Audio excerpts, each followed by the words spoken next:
Minnesota is being used as a stress test for federal authority.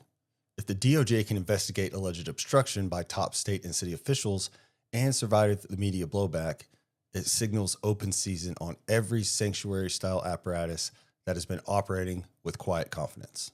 Now, if the DOJ blinks, the message to every blue jurisdiction is simple. You can nullify federal immigration enforcement as long as you dress it up as compassion. Now add Ilhan Omar's inflammatory rhetoric at a recent rally, because it's not just a random outburst, it's a moral authorization layer. When a sitting member of Congress calls enforcement kidnapping and uses profanity to damn the country, she is not persuading moderates. She is activating the base. She is telling activists, bureaucrats, and local politicians that resistance is not only allowed, it is a righteous outing. And that matters because moral language is what turns policy disputes into personal crusades, and crusades do not compromise.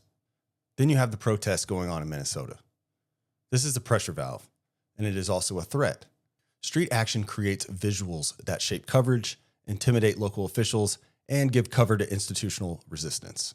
If law enforcement clashes occur, the activist narrative hardens, and the next demand is always the same. Stop the enforcement, investigate the enforcers, punish the cooperation.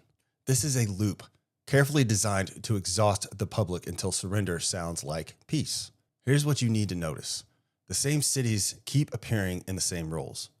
Minneapolis is both a political hub and a narrative factory, and is now being treated as a national export point for ICE messaging.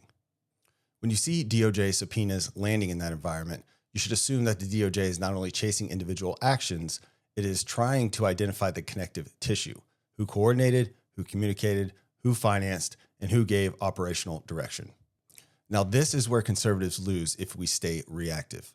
If you let the story become Trump versus immigrants, you're playing their game on their turf. The real story is federal supremacy versus local nullification, and whether elected officials can effectively veto immigration law by instructing agencies, shaping policy, and leaning onto the public campaigns to make enforcement impossible. Now, just a quick reminder, if you do like these type of videos, I do have a YouTube channel where I'm able to go a little bit more in depth to these types of stories. You can find it at Project Liberty US. I also have a free email newsletter that gets sent out every morning at 7 a.m. Central Time. And if you're interested in text versions of these types of stories, you can find that link in my bio. Just click the link, click subscribe, and you'll be good to go. That's all I got for now. Take care.